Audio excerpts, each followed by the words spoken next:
नमस्कार, मैं हूं आपके साथ आशा सरमाल। आप देख रहे हैं रिपोर्टर और रिपोर्टर कार्यक्रम में हम शुरुआत करेंगे अलग अलग जिलों को मद्देनजर रखते हुए, क्योंकि हर एक जगह पर हमारे संवाददाता ग्राउंड जीरो पर डटे हुए हैं और मूलभूत सुविधाओं से किस तरह से अभाव यहां लोगों को झेलना पड़ रहा है, इस पर भी मंथन होता है। क्या कुछ परेशानियां लोगों को इस वक्त आ रही हैं, क्योंकि सर्द मौसम है और उसके साथ ही साथ आप देखिए कि तापमान में भी काफी ज्यादा गिरावट तो देखी जा रही है। लेकिन उसके साथ अगर हम ये देखें कि ग्राउंड पर जो योजनाएं परियोजनाएं चलाने की सरकार की तरफ से बातें कही जाती हैं, उन पर कितना काम होता है, वो योजनाएं जमीनी सतह पर कितनी पहुंचती हैं, इस पर मंथन करना बहुत जरूरी रहता है। तो चलिए शुरुआत करेंगे प्रोग्राम की और सीधा आपको लिए चलेंगे सबसे पहले कश्मीर, और कश्मीर से दिखा देते हैं कि इस वक्त वहां पर क्या सूरत हाल चल रहे हैं, किस तरह से पूरी गतिविधियां वहां पर हैं। सैया जो इस वक्त वादी कश्मीर की सैर कर रहे हैं ट्यूलिप गार्डन में, जो कि आज से खुल चुका है। नमस्कार, कहाँ से आए हैं आप? वाराणसी से आई हैं। तो कश्मीर आके सबसे पहले ये बताइए कि यहाँ आने का ख्वाब था, अब आप आ गए, तो ट्यूलिप गार्डन में कैसा फील कर रहे हैं?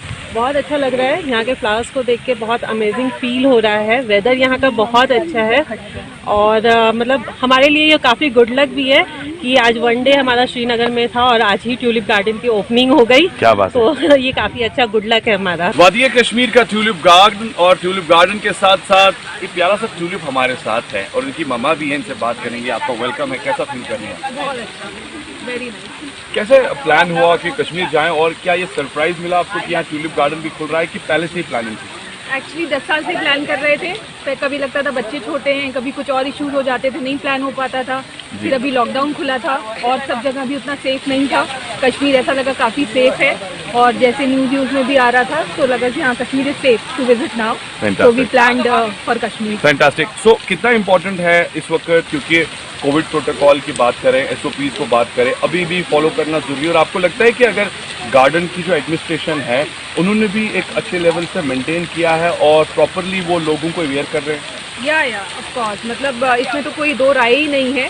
हम लोग अभी जहाँ कश्मीर में ऐसे जहाँ जहाँ गए सब जगह प्रोटोकॉल फॉलो हो रहे हैं। स्पेशली यहाँ पे भारी जैसे लिखा है एंटी, मतलब नो एंट्री विदाउट मास्क, और लेकिन फिर अंदर आके सब कुछ क्लीन है, सोशल डिस्टेंसिंग मेंटेन की जा रही है, तो everything very. COVID has also started, spreading across country. It's not in India, but in European countries it has started, and Maharashtra is one state in India wherein 65% of cases in India are from there. Right. So we have to take precaution. Yeah. So other side of the story, हमारे नरेंद्र मोदी जी ने भी एक अच्छा खासा tweet करके दुनिया भर तक मैसेज पहुंचाई कि go there and see the hospitality of Jammu Kashmir people. So what is your message for people just watching you on TV? अगर ये जो है ना, heaven on earth, it is Kashmir. I am telling you guys, मतलब मैं कभी नहीं आई और मैं डे 1 से लेके आज तक मैं बता रही हूँ, इट्स अमेजिंग।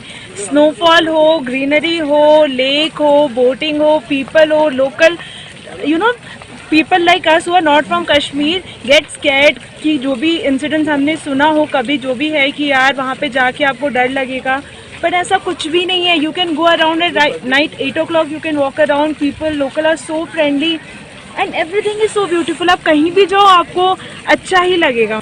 बागे गुलेल आला की सैर हो रही है और आज से ट्यूलिप गार्डन की शुरुआत भी हुई है। इनसे पूछते हैं, सर कैसा फील कर रहे हैं, ऐसा वातावरण, ऐसा माहौल, ऐसा मौसम देखने के बाद? बहुत ही बढ़िया। मतलब हम तो वेट ही कर रहे थे कि कब ट्यूलिप गार्डन खुले और हमें मौका मिले, बिकॉज हमारा कल का डिपार्चर है।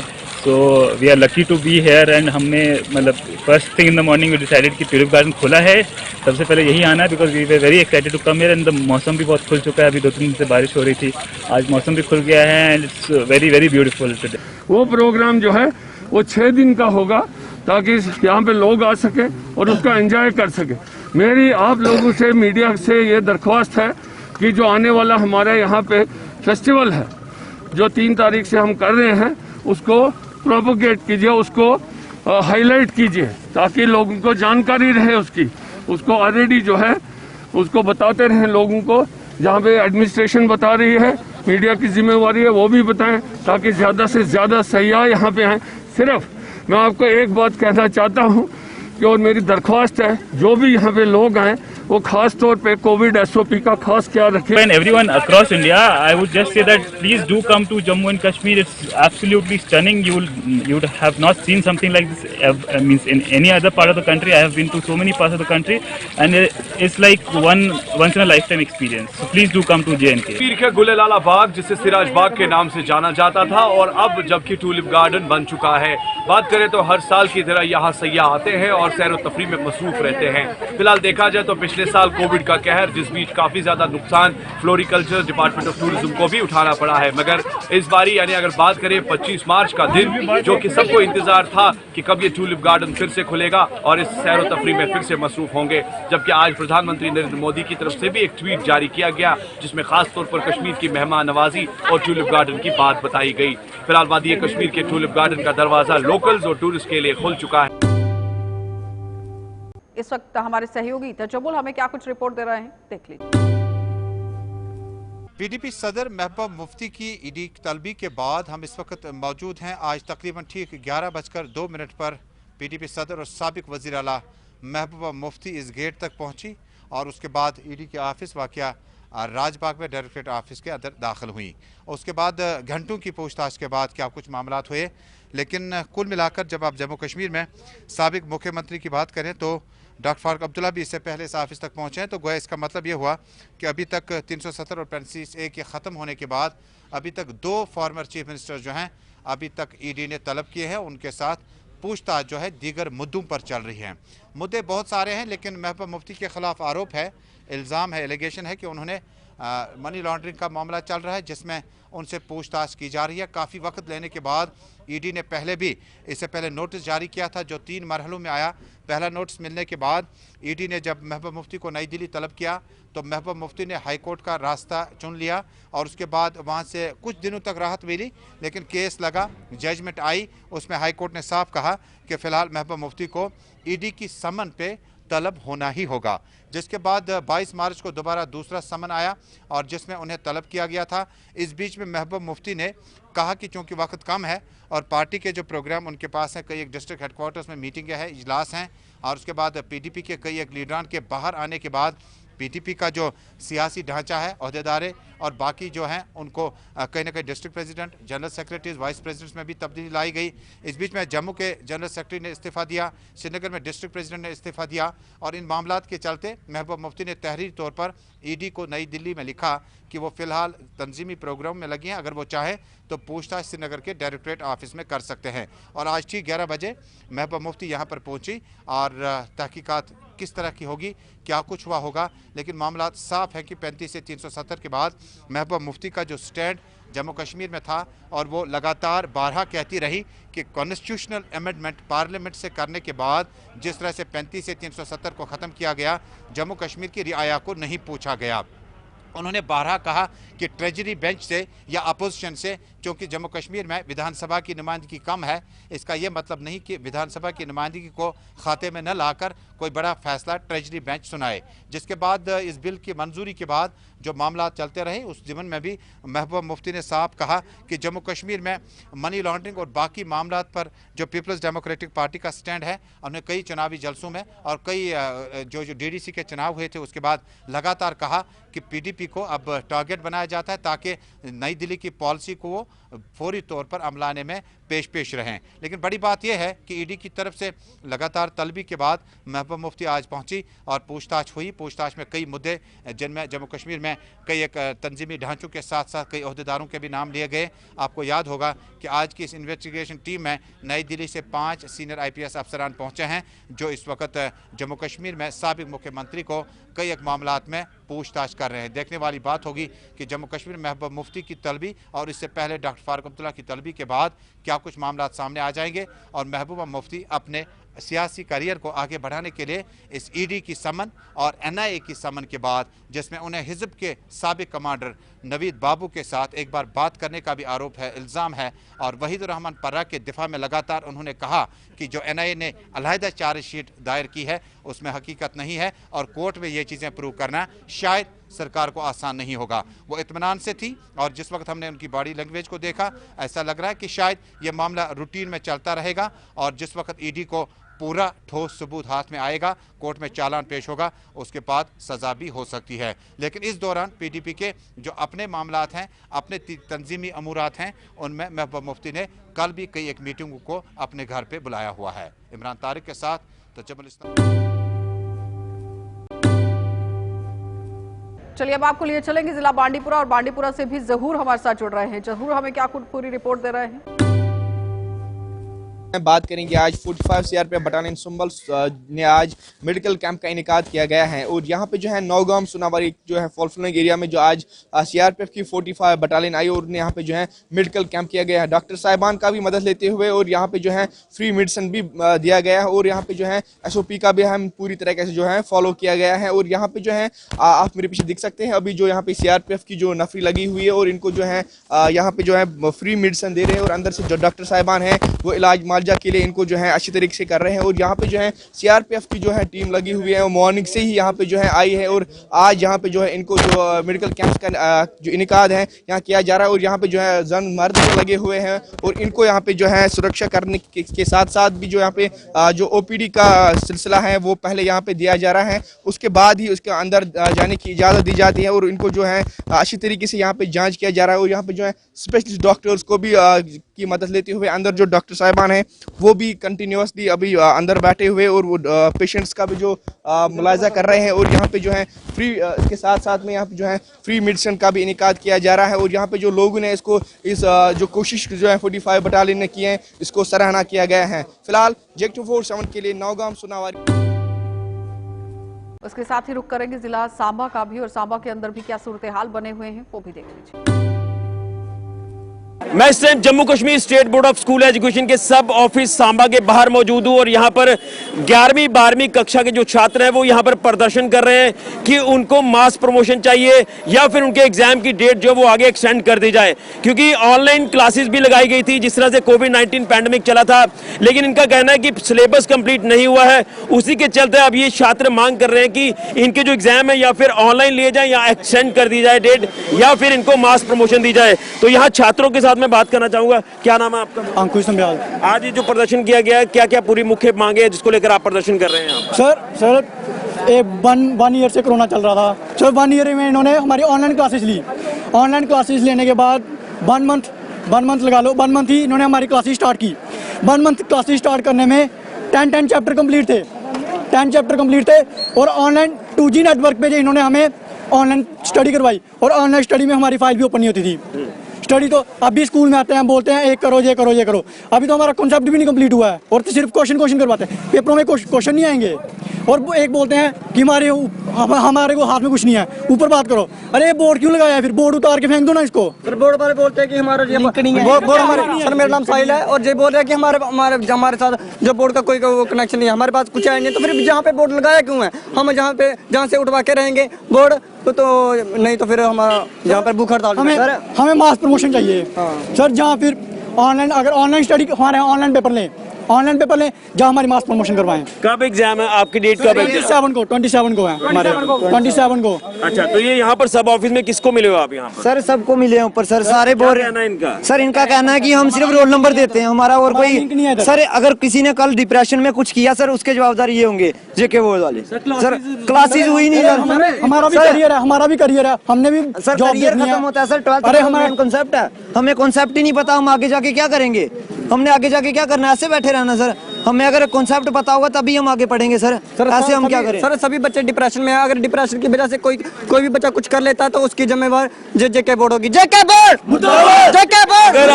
अगर ये आपकी मांग नहीं मानी जाती तो अगला क्या स्टेप रहेगा आपका? क्या बोले हो? अगर ये मांग नहीं मानी जाती क्या स्टेप रहेगा? सर हम बैठेंगे सर, हम सांबा चौक में बंद कर देंगे, हाईवे पे ब्लॉक कर देंगे सर। आज तो हमने जहाँ पे ब्लॉक किया बोर्ड के सामने सर, अगर हमारा हल ये नहीं करते तो हम हाईवे पर जाएंगे। बड़े यूथ है। लेकिन यहाँ पर जो अधिकारी बैठते हैं ऊपर सब ऑफिस में, उनका क्या कहना आपको? सर क्या कहना है कि हमारा JK बोर्ड से कोई लिंक ही नहीं है। इस ऑफिस का कोई लिंक नहीं है पर लेकिन सर कोई भी गवर्नमेंट मुलाजिम अगर पे लेता है, किस चीज की पे लेता है? काम करने की पे लेता है ना। मगर सर इधर आते हैं चाय पीने और कचौरी खा के चले जाते हैं घर पे। सर हम भी है हम सर एक गरीब घर वाला कोई भी उसका माता पिता पढ़ाते हैं बच्चे को, और सर देश का फ्यूचर होता है वो। और लेकिन हमारा सर सुन नहीं रहा कोई, हमने क्या करना है? अगर ऑनलाइन स्टडी में अगर ऑनलाइन पेपर में हम फेल हो जाते हैं, इन्होंने स्टडी करवाई नहीं, हम फेल हो गए, हमें क्या होगा? कुछ नहीं, कुछ ना, हम 1 ईयर कंप्लीट है हमारा, 1 ईयर फ्यूचर डिपेंड है सर इनमें से प्रमोशन जाते हैं। हाँ सर, मैं आपको बता रहा हूँ कि यहाँ पर 11वीं 12वीं के जो छात्र हैं, इनका साफ तौर पर कहना है कि इनको मास प्रमोशन चाहिए, क्योंकि जिस तरह से कोविड-19 पैंडेमिक चला था उस वक्त ऑनलाइन क्लासेस भी लगाई गई थी, लेकिन सिलेबस कंप्लीट ना होने की वजह से इनको ये परेशानी आ रही कि ये एग्जाम की तैयारी नहीं कर पाए हैं और ऑनलाइन एग्जाम होने चाहिए। जैसे कि आप जानते हो कि कोरोना एक बार फिर से अपनी जाल फैला रहा है। इस चीज़ को हमने सामने रखते हुए आशियाना के इनमेट्स आज अवेयरनेस कैंप का एक आयोजित कर रहे हैं, जिसमें डिस्ट्रिक्ट एडमिनिस्ट्रेशन, आर्मी और बाकी अपने वेलविशर जो हैं उनके सहयोग से हम आज जो 25 तारीख वीरवार को लोगों में ये अवेयर करें, ये मैसेज देना चाहते हैं कि जो गवर्नमेंट ऑफ इंडिया की गाइडलाइंस है SOS उसे फॉलो करें, अपने आप को और अपने परिवार, अपने एरिया को, देश को बचाएं इस महामारी से और इसमें सहयोग दें ताकि इसे फैलने से बचाएं। यही सिरकों की सबसे अपील है कि इसमें अपना सहयोग दें एडमिनिस्ट्रेशन को और गवर्नमेंट के जब भी टाइम जो भी SOP आ जाए उसे फॉलो करें। जय हिंद। मरसू का ये इलाका है और डोडा से कुछ ही दूरी पे ये पड़ता है। 21वीं सदी में आज भी लोगों को जो आर पार लोगों को जाना पड़ता है इलाका है ये सामने मेरे बिल्कुल, और यहाँ से लोगों को जो है जो नाव के ज़रिए आना पड़ता है। तस्वीरें थोड़ा देख लीजिए, स्कूली बच्चे भी हैं और न कोई लाइफ सेविंग जैकेट है और न जो नाव है वो भी किसी काबिल नहीं है। बिल्कुल इसके बीच में हम अपने कैमरामैन से बताऊं किस तरह से डैमेज हुई है और इसको किस तरह से जो है रबड़ वगैरह लगाए हैं, पानी अंदर नहीं आएगा। कुछ बच्चों से भी बातचीत कर लेते हैं कहाँ के हैं ये और किस तरह की दिक्कत इनको आती है। आपका नाम क्या है? आकाश कुमार। आकाश जी कहाँ के रहने वाले हैं? हम इधर के रहने वाले, कौड़ा पानी के। डर नहीं लगता है डर इस हालत में? डर तो लगता है पर क्या करे, गवर्नमेंट करेगी अब आगे जो करना। आज से पहले कोई बताया गया था आपको कि इस रास्ते का काम वगैरह लगेगा या कुछ ऐसा? ऐसा कभी सुना नहीं। तो स्कूल वगैरह इसी में जाते हो? हाँ स्कूल इसी में। जब बारिशें वगैरह होती तब कैसे जाते? तब नहीं जाना पड़ता है, स्कूल का दिन टूट जाता है। हाँ। तो क्या अपील करेंगे डिस्ट्रिक्ट एडमिनिस्ट्रेशन डोडा से आप? उनसे अपील यही करेंगे कि भाई इसका ब्रिज का काम जल्दी स्टार्ट करें। मेरे साथ ये एक बुजुर्ग लोग भी हैं जो इस किश्ती को चलाते हैं, इनसे भी बातचीत कर लेते हैं। आपका नाम? मेरा नाम उत्तम सिंह। उत्तम जी कहाँ के रहने वाले हैं आप? मरसू के सर। कितने टाइम से आप इस किश्ती को चला रहे हैं? हम 15 साल से, जब से ये डैम मतलब स्टार्ट हुआ। तो ये किसकी किश्ती है, किसकी ये नाव है, किसकी? ये RNB की। तो उनने कभी आपको बताया नहीं कि इसके लिए आपको कोई ब्रिज वगैरह देंगे हम या ऐसा कुछ? उन्होंने तो कुछ भी नहीं बताया हमें, पैंट तक नहीं मिलता है। तो इसको जो आपने जो ये रबड़ वगैरह लगा ये खुद से लगाया? ये तो खुद लगाए हैं अपनी सेफ्टी के लिए, क्योंकि पानी आता है इसके अंदर। लाइफ सेविंग जैकेट नहीं है आपके पास? अगर कोई हादसा हो जाएगा? नहीं, जो दिए थे वो फट गए हैं, तो कोई सुनता ही नहीं है हमारी। उसके बाद मांगने की कोशिश की थी आपने? मांगने की भी की तो दिए नहीं, तो क्या करेंगे? कितने चक्कर आपको लगाने पड़ते हैं आसपास? ये तो चक्कर फिर अगर एक आदमी आएगा तो उसको भी लेना है, अगर 4 आएंगे तो उनको भी लेना है। मतलब जितने आदमी ज्यादा आएंगे तो कितना किराया वगैरह लेते हो इन लोगों से? कुछ नहीं लेते हम। तो एक डेंजरस है, आप इसको डेंजरस समझते हैं? हाँ ये तो डेंजरस हो गई है। आप क्या देखने को आप खुद ही देख सकते हैं। कुछ टाइम पहले हमने सुना था कि यहाँ पे एक बहुत बड़ा हादसा हुआ था जिसमें कुछ एक नाव भी जो पलट गई थी। जी बिल्कुल। थोड़ा सा बताएं कितने लोग थे उसमें? और उसमें 7 लोग थे, जिसमें 4 जिंदे बच गए थे। दो को मैंने निकाल दिया था। 2 साइड पे वो ब्रिज टूटा हुआ था, उसको वो रस्सा पकड़ लिया था उन्होंने, तो बाकी 3 डेड बॉडी निकल गई। 3 लोग मर गए थे? 3 लोग मर गए थे। आखिर एडमिनिस्ट्रेशन किस चीज का इंतजार कर रही है? के साथ ही रुक करेंगे जिला उधमपुर का, और उधमपुर से भी हमारे संवाददाता हमें क्या कुछ रिपोर्ट दे रहे हैं वो भी देखें। कितनी आप लोगों को मेहनत करनी पड़ी और कैसे आपने इस लक्ष्य को हासिल किया? जी नमस्कार, धन्यवाद। ये एक बहुत बड़ी प्रक्रिया थी। इस प्रक्रिया में हम लोगों को कम से कम 1 महीने से ज़्यादा 1.5 महीने तक लग गया। ये प्रोसेस 2020 में शुरू हुआ था। अगस्त सितंबर में गवर्नमेंट ऑफ इंडिया ने हमसे क्लेम मांगे थे कि जिन लोगों ने टीवी पे काम किया हुआ है और वो सेटिस्फाइड हैं, अपना डाटा एनालाइज कर लो और अगर आप फॉल करते हो उसमें तो हमें रिप्रेजेंटेशन दो कि भाई आपका कितने % रिडक्शन हुई है टीबी केसेस में। तो जब हमने डाटा देखा तो उसमें पाया गया कि हम 20% से ज़्यादा है। इसमें बहुत सारी पैरामीटर्स थे। एक पैरामीटर तो ये था कि हमने 2015 से लेके अभी तक का पूरा डाटा कंपेयर करना था। उसमें जो हमारे एफर्ट्स हैं वो बढ़ने चाहिए थे और तभी माना जाता है कि टीबी के केस कम हुए हैं। अगर हमने एफर्ट नहीं किए हैं और टीबी के केस कम हुए हैं, इसका मतलब हमने काम नहीं किया हुआ। तो हमारे एफर्ट्स जो दिखाते हैं वो हमारा जो स्पुटम एग्जामिनेशन है वो माइक्रोस्कोपिक हो या सीबीनेट हो, उनका कंबाइन जितना भी हमने नंबर ऑफ टेस्ट किए हैं वो हमारे एफर्ट शो करते हैं।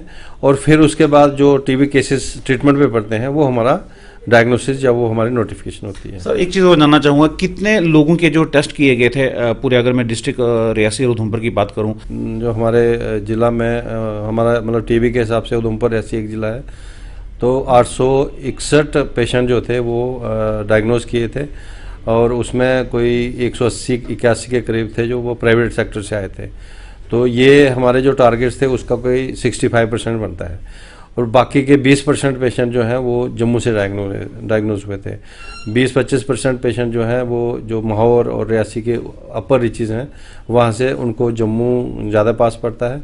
एक तो कन्वीनियंट है रियासी या उधमपुर आने से, और दूसरा यह है कि जम्मू का जो मेडिकल कॉलेज है, जो चेस्ट हॉस्पिटल है, वो बहुत पुराना है और जो पहाड़ों में ये लोगों का है कि टीबी का वो ही अस्पताल है सारे रियासत में, तो वो सब के सब लोग वहां जाना पसंद करते हैं। इसके साथ ही बड़गाम का रुख करेंगे। बड़गाम से भी अशरफ डार हमारे साथ जुड़ रहे हैं और क्या कुछ पूरे सूरत हाल है बड़गाम के अंदर, क्योंकि आए दिन लोगों की तरफ से परेशानियों को लेकर प्रदर्शन भी होता है और मूलभूत सुविधाओं को लेकर लोग सड़कों पर भी उतरते हैं। लेकिन इस वक्त क्या कुछ रिपोर्ट है वो देख लीजिए।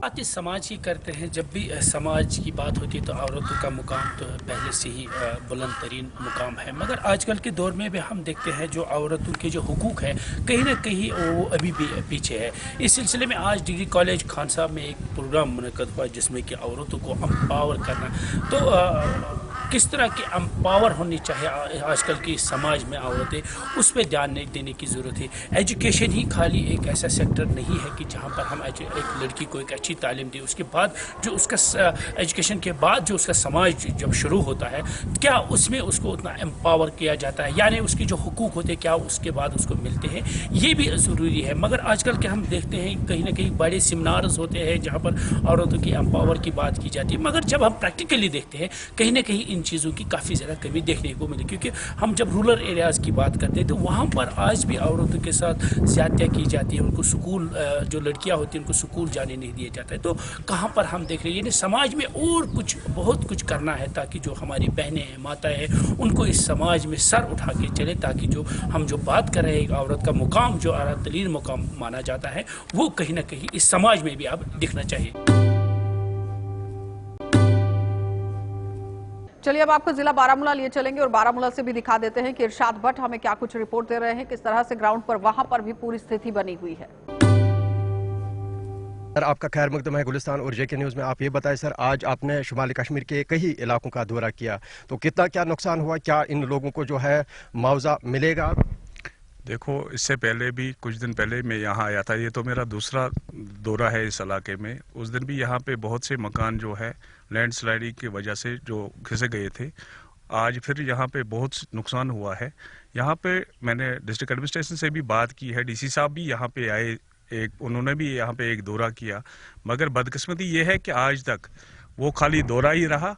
खाली फ़ोटो उठाने के चक्कर में लोगों का अभी तक जैसे लोग हैं, कोई मुझे नहीं दिख रहा है कि इनको किसी तरह कोई सहूलियत या कोई रिलीफ वगैरह मिली। जी, हम उनसे बात करेंगे उनको क्या दिक्कत आ रही है। अगर उनके बस की बात नहीं है तो आगे भी तो दुनिया तो बहुत बड़ी है, इनका मसला जो है मुझे अगर दिल्ली तक लेना पड़े, प्राइम मिनिस्टर तक लेना पड़े, ज़रूर वो लेके जाऊँगा वहाँ पे। बहुत जल्दी इसका कोई ना कोई हम सलूशन निकालेंगे। मुझे उम्मीद है कि बहुत जल्दी इसका कोई यहाँ भी मैं डीसी साहब से भी बात करके, काम साहब वगैरह इनके साथ बात करके कोई ना कोई बहुत जल्दी इसका हमें जो इस मसले का हल ढूंढना पड़ेगा, इन लोगों को अच्छी जगह, सेफ जगह पे शिफ्ट करना पड़ेगा। शुमाली कश्मीर के ज़िले बारामूला से तकरीबन 10 किलोमीटर की दूरी पे ये जो कंडी कटियावाली का इलाका है, यहाँ पे रिहाइश पजीर लोगों को काफ़ी सारे मुश्किलातों से गुजरना पड़ रहा है, क्योंकि यहाँ पे जो पिछली दफ़ा बारिशें हुई, बारिशों के साथ साथ लैंड स्लाइडिंग हुई और लैंड स्लाइडिंग के साथ साथ यहाँ पे जो मकानों में जो है काफ़ी नुकसान हुए और रिहाइश पजीर लोगों का ये कहना है कि यहाँ पे जो ज़मीन खिसकने की वजह से पूरे जो मेवा बागात के दरख्त हैं, चाहे हम फॉरेस्ट लैंड की बात करें जहाँ पे दीदार कायरू के दरख्त हैं, वो नीचे आए हैं और काफ़ी नुकसान से इन लोगों को दो चार होना पड़ रहा है। क्योंकि अगर हम इस इलाके की बात करें, ये पहाड़ी इलाका है और यहाँ पे ज़िला इंतज़ामिया की तरफ से आज तक कोई अफसरान, कोई मुलाजिम नहीं पहुँचा है, बल्कि आज जो है ज़िला बारामूला में बीजेपी के जो सीनियर लीडर मोहम्मद अनवर खान, उन्होंने आज मुख्तलिफ इलाकों का दौरा किया। हालांकि सबसे पहले ये कटियावाली के इस इलाके में आए और इसके साथ साथ जो दीगर इलाकों में वो गए। हालांकि उन्होंने लोगों के साथ बात की, लोगों को आश्वासन दिया, लोगों को यकीन दहानी दिलाई कि हम ये मसला जो है ज़िला इंतज़ामिया के साथ उठाएंगे और जितने भी आपके मसले मसाइल हैं, चाहे रोड के हवाले से, चाहे इस लैंड स्लाइडिंग के हवाले से, वो हम हल करने की कोशिश करेंगे। और मोहम्मद अनवर खान ने ये भी कहा कि यहाँ पे जो ज़िले इंतज़ामिया है वो सुस्त रफ्तारी से काम कर रही है। हालांकि ज़िले इंतज़ामिया को चाहिए वो इन इलाकों में आए, अपने कमरों से बाहर वो निकले ताकि इन रिहाइश पजीर लोगों के जो मसले मसाइल हैं वो हल करें। फिलहाल मंजूर शेख के साथ मैं इरशाद भट्ट, JK 24/7 न्यूज़ के लिए।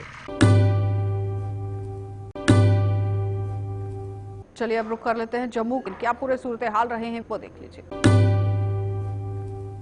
तो जिस तरह से आपने देखा कि आज विजुअल में जो है गोल मार्केट के अंदर जम्मू म्युनिसिपल विभाग द्वारा जो है ड्राइव शुरू की गई और अवैध रूप से जो पार्किंग और उसके साथ साथ जो है अवैध रूप से जो है दुकानदारों ने सामान बाहर रखा होता था, तो वहीं पर आज जम्मू म्युनिसिपल हरकत में आया और उस बीच जो है उन्होंने ड्राइव शुरू की और ड्राइव के बीच तमाम पुलिस बल वहाँ पर मौजूद थी, तमाम आला अधिकारी वहाँ पर मौजूद थे, जम्मू म्युनिसिपल विभाग के कमिश्नर वहाँ पर मौजूद थी। तो आज बड़ी जम्मू के अंदर जो है बड़ी जानकारी निकलकर साझा हुई कि जम्मू म्युनिसिपल विभाग जो है आज हरकत में आया और उन्होंने आज जम्मू म्युनिसिपल विभाग ने जो है वो ड्राइव शुरू की गई और दुकानों से जो है सामान जो बाहर था, अवैध रूप से जो सामान रखा गया था, आज जम्मू म्युनिसिपल विभाग ने जो है वो सारा का सारा सामान जो है उठाया है और अपने कब्जे में लिया है। ये तमाम जानकारी जम्मू से थी और ये जम्मू से रिपोर्ट थी। कैमरा पर्सन दीपक जी के साथ बने रहे, धन्यवाद।